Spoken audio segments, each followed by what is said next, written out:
The CEO's voice sliced through the heat like a turbine blade. "You've got 15 minutes or I'm grounding this place for good."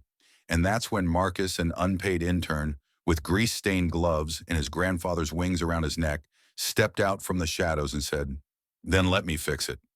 "Hi everyone, today we're standing on a Savannah runway, hot enough to sizzle bacon, and you're about to watch an 18-year-old kid in scuffed boots stare down a billionaire's timetable with nothing but a pocket file and a promise etched in bronze. This could happen to anyone, even you." So before we dive into the story, take a moment to like the video and subscribe, but only if you truly enjoy what I do here. Tell me in the comments where you're watching from and what time it is right now, because no matter your zip code or clock face, the next several minutes might just change how you look at quiet talent. The day begins just after dawn, the kind that never really feels cool, even before the sun clears the tree line. Heat trembles off Riverside Executive Airfield like a mirage, turning every aluminum wing into a blinding mirror. Marcus Lane rolls a blue 60-gallon water jug across the shimmering concrete, sweat stinging his eyes, shoulders aching from a week of understaffed scut work that nobody else wants.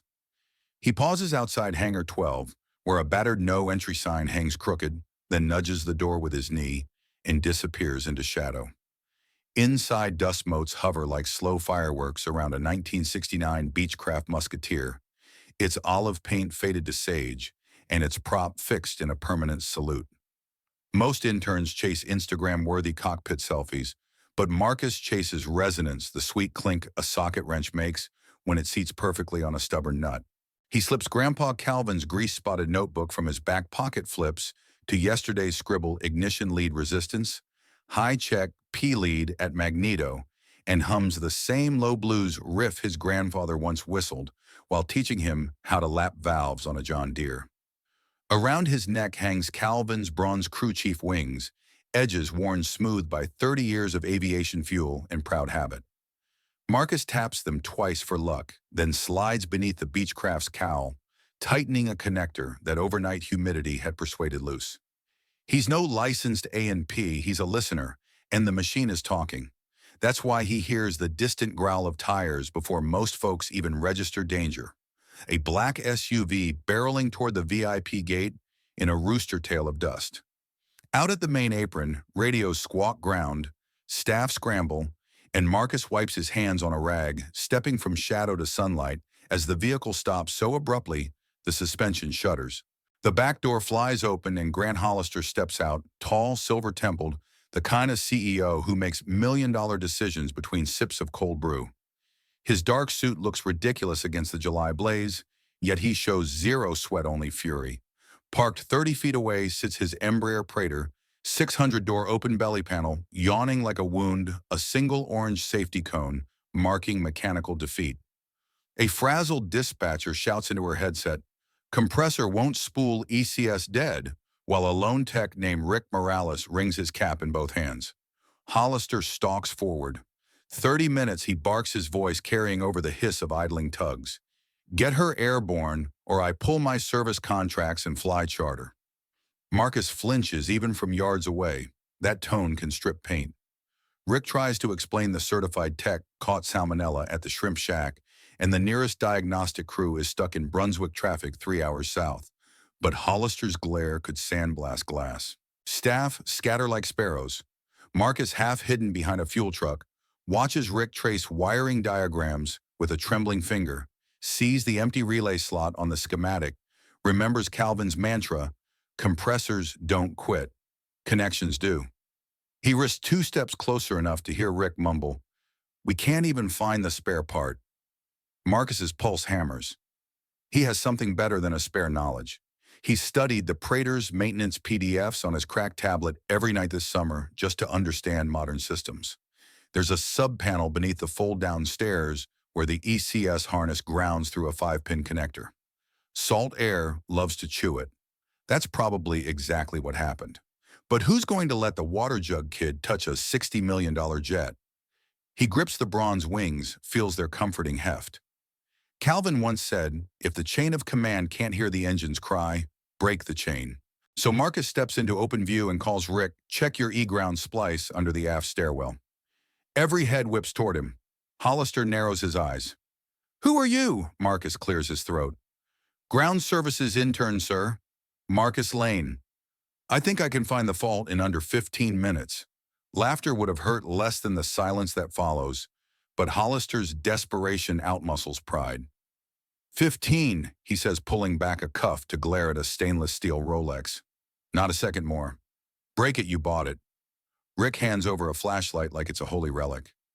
In the roasting shade beneath the cabin stairs, Marcus smells burnt ozone, the telltale whiff of arcing copper. The connector hangs half-seated, its retaining clip vibrated loose. Green corrosion blooms around a pin as thin as a toothpick.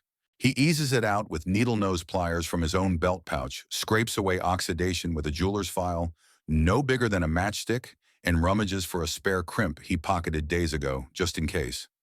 Sweat drops from his chin onto the aluminum skin, sizzling before it can smear.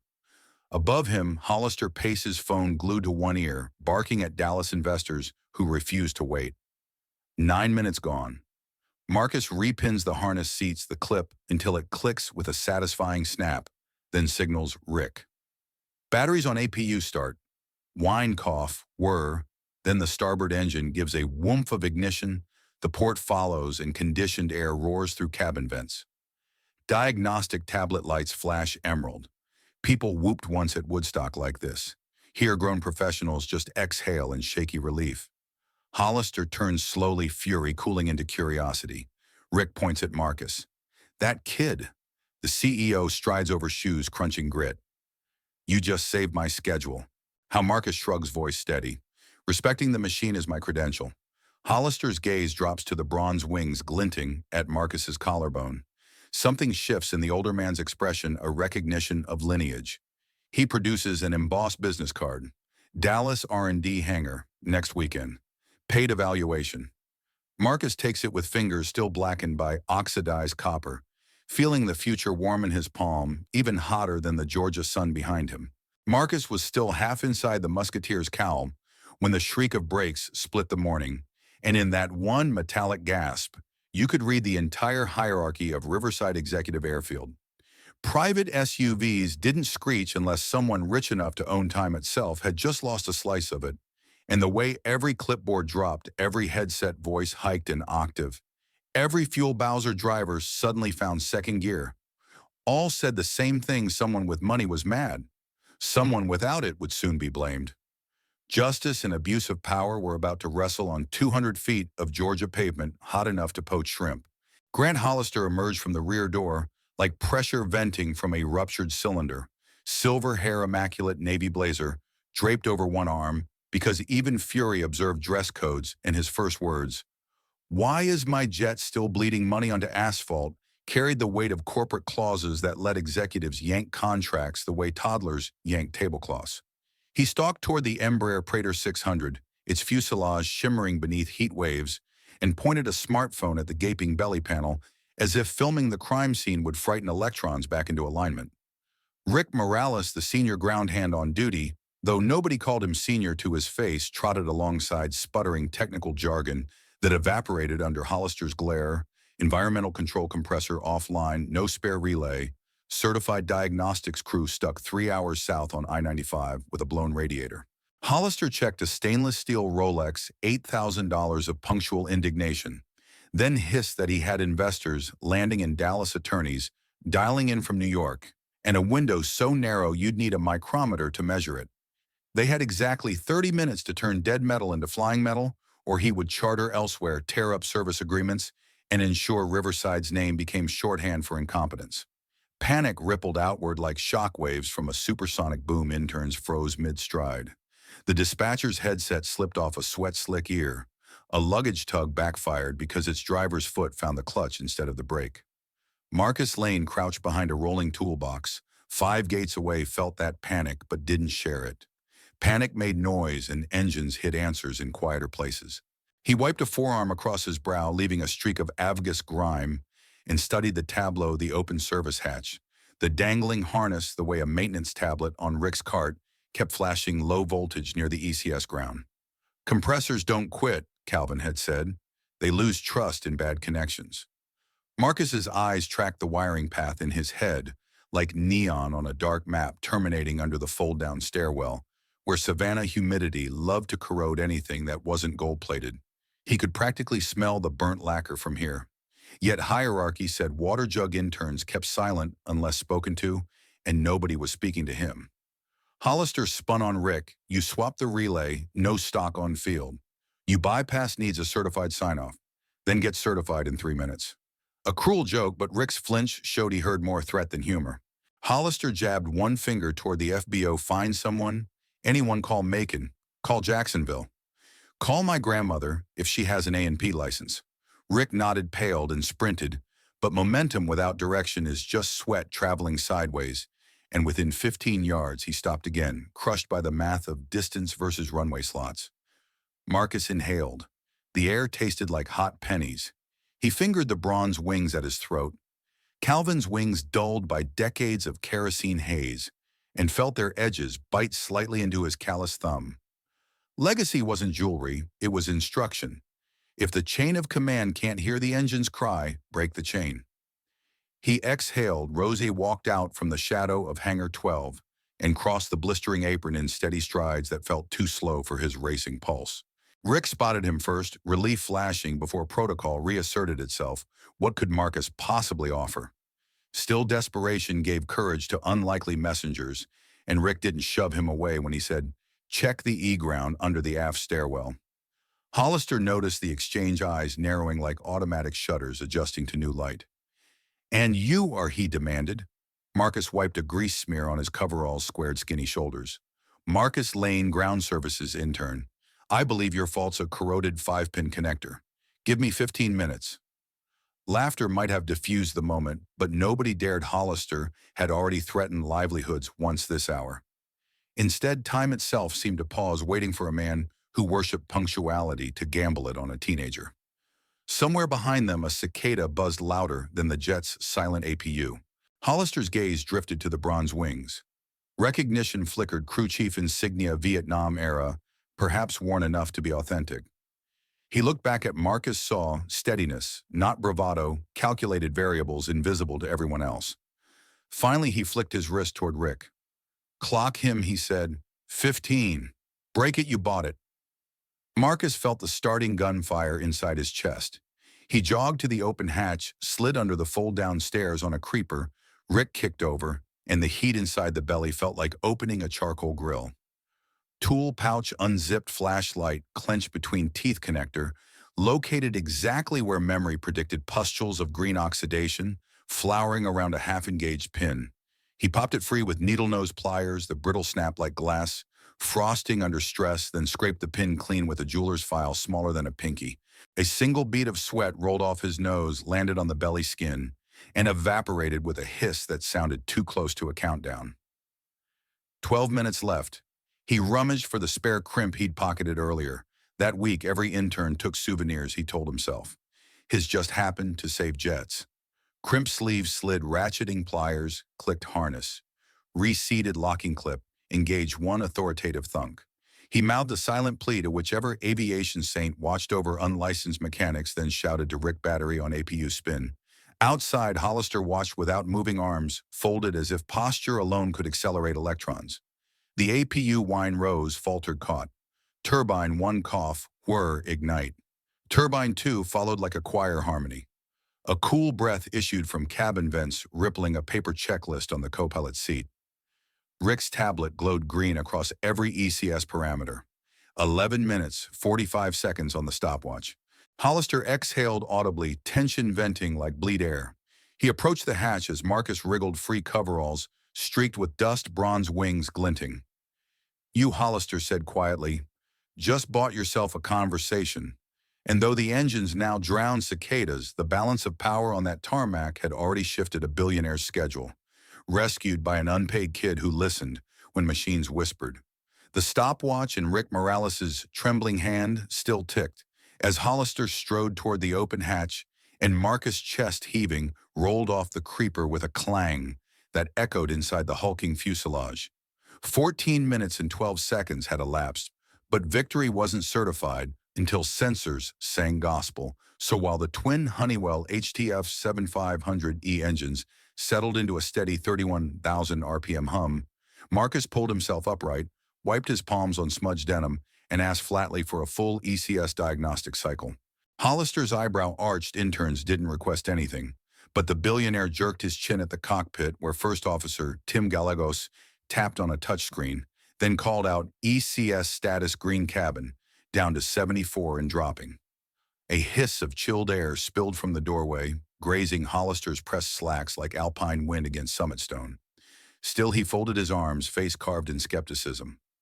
Marcus sensed the older man weighing lawsuit odds, insurance clauses, brand reputation, and the unforgiving physics of a 38,000-foot cruise, where a botched splice could flash from annoyance to catastrophe faster than a seatbelt light. To puncture that calculus, Marcus unclipped a multimeter from his belt, crawled back under the stairs, and double-checked continuity across the harness he'd just resurrected, narrating each reading, so anyone within earshot could judge competence for themselves. Pin 1 at 28 volts steady. Pin 2 ground stable. Pin 3 18 gauge return resistance 0.6 ohms, exact spec. Rick mouthed silent thanks while scribbling numbers that 6 minutes prior he'd been too rattled to remember existed. Hollister glanced at the Rolex again, then at the idling engines, gulping Jet A at 598 a gallon, then finally at Marcus's bronze wings, dulled but unbent, swaying with each breath. The industrial ballet had attracted a small audience line, guys frozen halfway to fuel trucks, a dispatcher shading her eyes against glare. Even the airport manager pretending his clipboard needed inspection right here, right now, because everyone understood they were watching a hinge moment. Either the intern's gamble held, or they'd soon witness the fastest temper flare this side of Wall Street.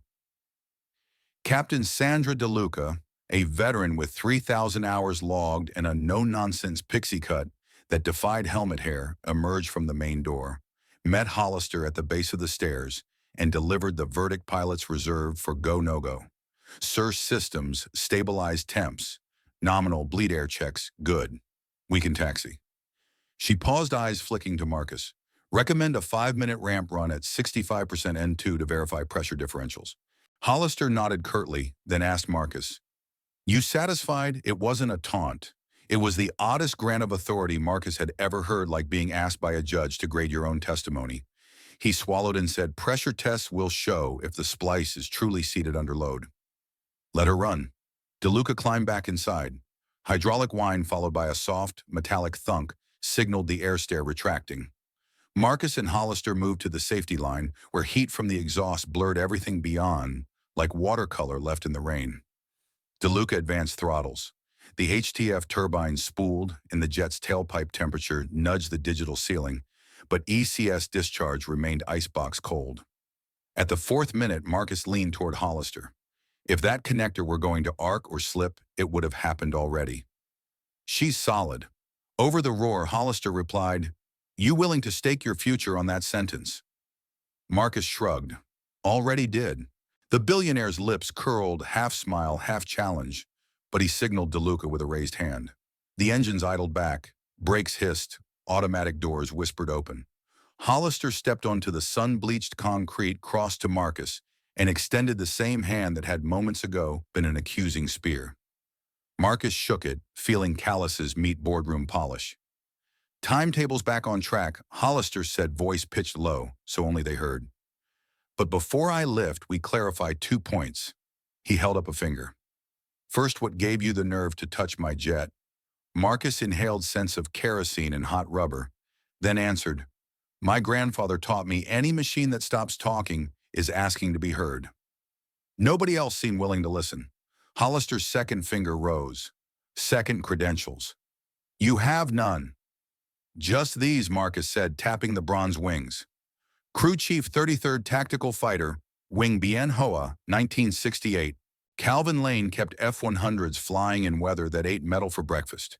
He raised me to trust the work, not the title." Hollister studied the tarnished insignia the way museum curators study battle flags, evaluating where, imagining stories. Then he slid a card from his leather wallet, matte charcoal gold serif letters, reading Grant Hollister Vertex Air Solutions, and scribbled a direct number on the blank back. "Dallas next Saturday. I want you in our R&D hangar. Show at 0800 tools in hand. Paid evaluation travel covered no promises beyond opportunity. Marcus's throat tightened. He managed "yes, sir" before Rick clapped him so hard on the shoulder, the wings jingled. Hollister turned boarding again, but paused halfway up. Over the spat of turbine wash, he called "Lane, 15 minutes. You used less than 14. Spend the extra 60 seconds thinking about a college program. Talent needs theory." Then he disappeared into the cabin door, sealing with a hydraulic sigh. The Praetor nose-wheeled onto the taxiway, and ground control cleared it directly to runway 14, bypassing 3 waiting Cessnas, as though air traffic understood social hierarchy just as keenly as ramp workers. Marcus watched the takeoff roll, heard tires chirp free of asphalt, and followed the rising fuselage until it became a silver hyphen against blistering sky. When only contrail shimmer remained, he finally exhaled the breath he'd been rationing since the SUV screeched. The crowd dispersed. The dispatcher muttered, "Kid, you should buy a lottery ticket." Rick chuckled. "He doesn't need luck, he's got Solar." They meant it kindly, but Marcus scarcely heard. Adrenaline drained, leaving limbs like overcooked noodles.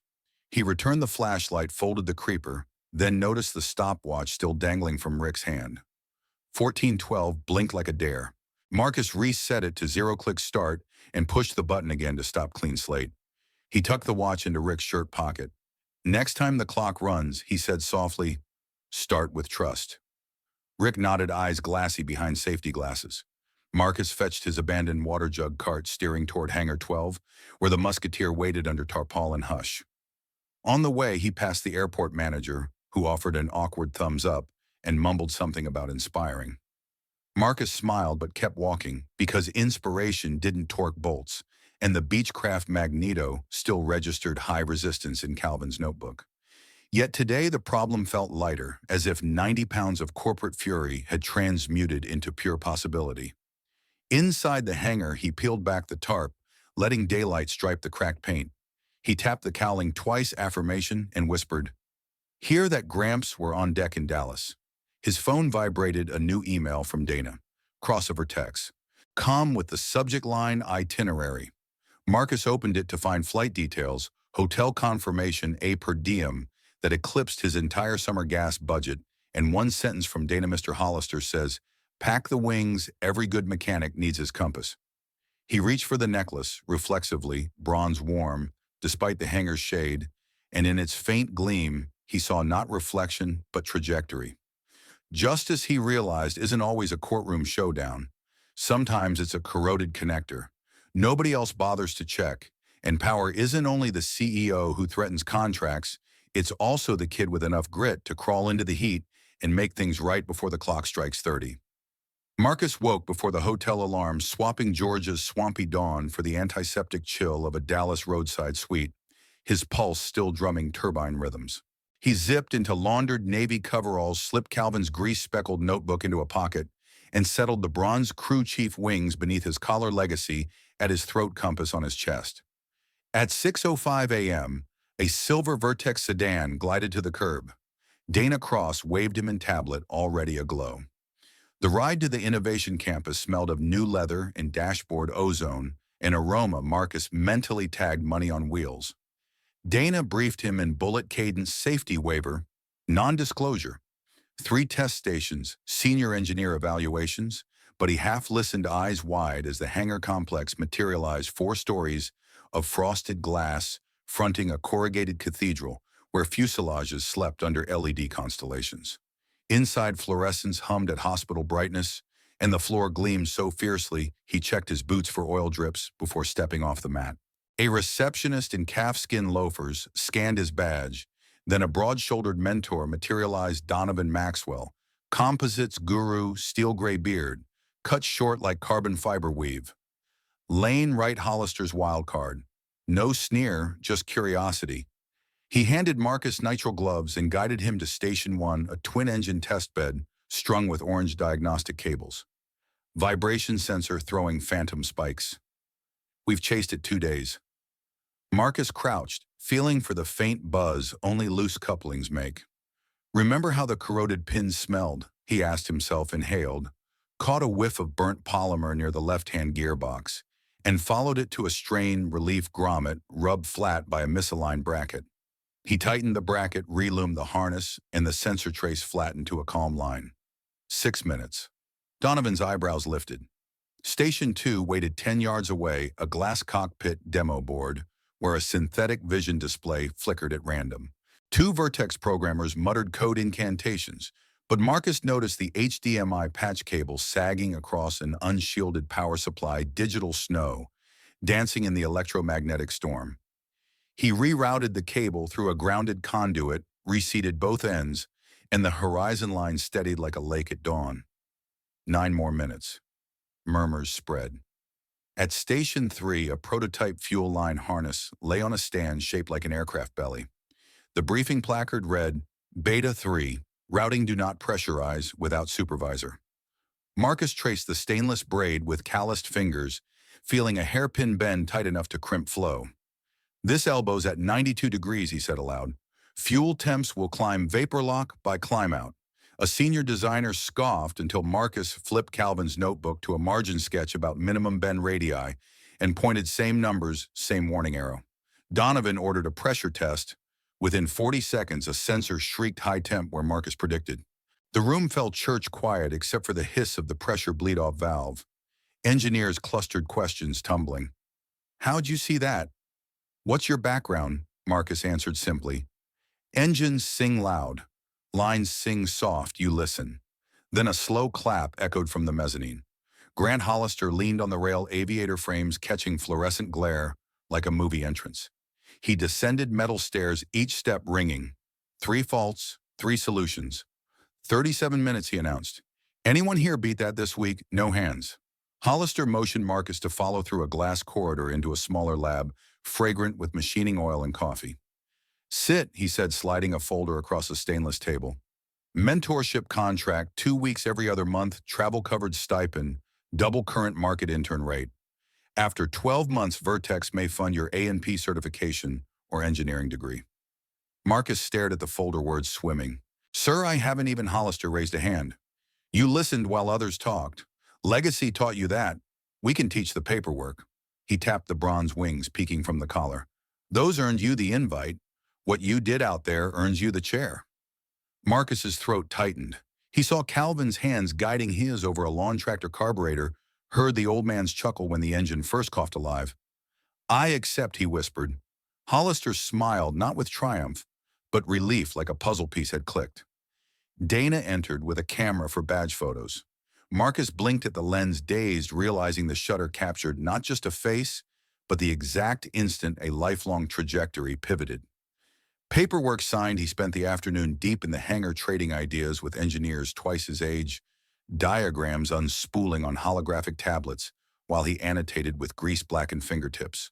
They nicknamed him Whisper Tech by coffee break, a nod to how he hunted faults by senses they'd forgotten to trust. Just before sundown, Donovan led him to the rooftop helipad for a breather. Dallas stretched dusty and gold highways, glowing like solder traces beneath a motherboard sky. Donovan offered a fist bump. Never seen Hollister clap, he said. You rattled the ivory tower, kid. Marcus chuckled, suddenly exhausted. I only tightened what was loose. The engineer pointed toward the horizon where a cargo jet lifted strobes winking. Sometimes that's how history changes course, one quiet turn of a wrench.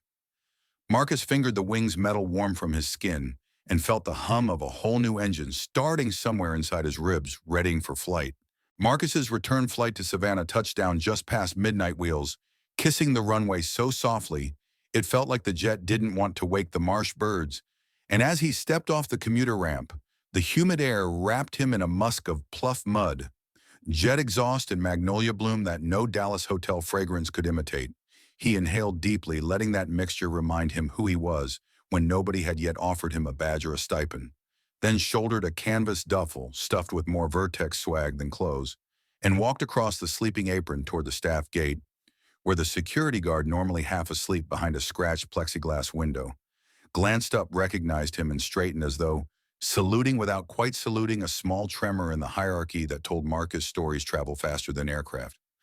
By 7 a.m., the sun was already hammering the tarmac like a blacksmith, but he refused an office ride because the walk from the parking shack to Hangar 12 was his ritual. Every step carried the rattle of old sockets in his back pocket and the clink of Calvin's bronze wings against a fresh Vertex ID clipped to his chest legacy, guitar picking alongside new rhythm. A fuel truck driver honked and flashed a thumbs up. The dispatcher who once barked coffee orders now offered iced sweet tea. Even Rick Morales, forever clutching a clipboard, greeted him with a grin so wide it creased his safety glasses and said, "Morning Whisper Tech," the nickname that had boomeranged home before Marcus's luggage left Dallas.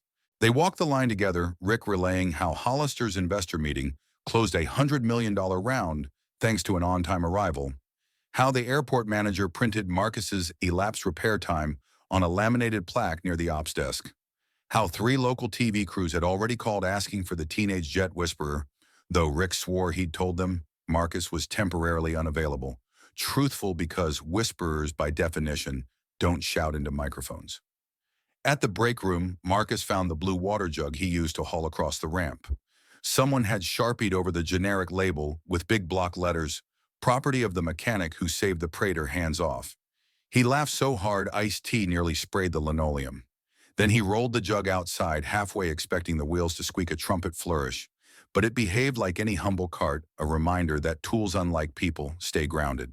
Later that morning, the airport manager gathered the crew beside Bay, handed Marcus a crisp certificate of commendation framed in walnut, and in a voice quavering just enough to betray emotion, said, "We're proud your first chapter was written here."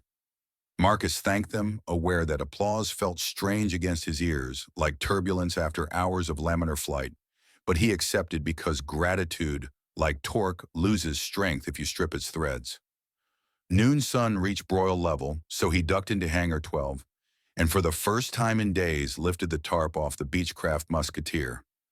Dust motes spiraled through sunlight, turning the cabin into a snow globe of possibilities. He climbed the step ladder, ran fingertips along the cowling, and whispered, "Dallas says hello." The Magneto issue still waited as mechanical as ever, unswayed by mentorship contracts or laminated plaques, and that pleased him because honest work remains indifferent to titles. He loosened the cowl, traced the P-lead, and found resistance down to 2 ohms, better, but not perfect. So he swapped in a new terminal lug he'd bought with part of his Vertex Advance, snugged the screw tug, tested the wire, and felt the connection settle into confidence. Outside, a Cessna 172 taxied past, trailing a banner that flapped a Vertex logo over Tybee Island's tourist beach, and Marcus chuckled at the coincidence. He knew from Dallas that marketing had already christened a recruiting campaign around listening to engines, listening to people. And for an instant, he pictured his own smudged face on a glossy brochure beside engineers in pressed polos. But the vision evaporated when a drop of sweat blurred his goggles and the engine in front of him demanded a final check. At 2:30 p.m., he logged the Magneto repair in Calvin's notebook, as well as the digital maintenance system, past and future, in twin columns, then stepped back, wiped down his tools, and closed the hangar doors. Shadows had lengthened like cooling fins when he reached the edge of the runway fence, and there he finally allowed himself to stop moving. He dangled arms across the chain links and watched a distant Gulf Stream climb its contrail seared amber by a lowering sun, and he felt in his ribs the same lift he'd felt in Dallas when Donovan said a quiet wrench turn can reroute history. From his pocket, he pulled the old stopwatch reset ready and pressed start, letting seconds tick while the jet disappeared into violet sky. At 30, he pressed stop, snapped the wings off his necklace, and set them flat on his palm beside the ticking watch. "Gramps," he murmured. "Time finally trusts me." A wisp of evening breeze cooled the sweat at his temples, as if someone unseen approved. He slipped the wings back under his shirt, slid the stopwatch into the pocket where once he kept spare crimps, and turned toward the staff gate, knowing the next time that clock ran, it would measure not just a fix on a runway, but a lifetime's flight path already rocketing beyond the horizon. Wind down ending. Slow the pace, soften the cadence. Let the engines idle down until you can almost hear crickets, because stories deserve a gentle taxi to the gate, not a screeching halt. Picture Marcus standing alone beside that 60-year-old Beechcraft Twilight, painting the fuselage a forgiving gold, his calloused thumb tracing the outline of Calvin's wings, while he thinks about how quietly justice sometimes arrives, how it doesn't always roar into courthouses or flash across headlines, but instead slips through a corroded connector, through a choice to speak up, through 15 minutes of courage, born from years of listening when nobody else bothered. For every one of us, there's a runway. We walk every morning, maybe it's a kitchen counter, a garden path, a cubicle lit by a flickering fluorescent tube. And somewhere along that stretch, a moment will come when the people who usually hold the stopwatch are suddenly out of solutions. If you've tended your craft in the quiet hours, if you've honored the small tasks nobody applauds, you'll recognize that moment, like Marcus recognized burnt ozone, and you'll step forward not for glory, but because you can't bear to leave the fix undone. So tonight, as you set down your phone and let the glow fade, remember the lesson etched in bronze and grease. Some credentials are printed on certificates, others are carved by time, sweat, and a willingness to crawl into the heat. Keep sharpening your ear for the machine that matters to you, be it an engine, a relationship, or your own restless heart, because justice often begins with one person hearing the problem no one else wants to touch and daring to tighten what's loose before the clock runs out.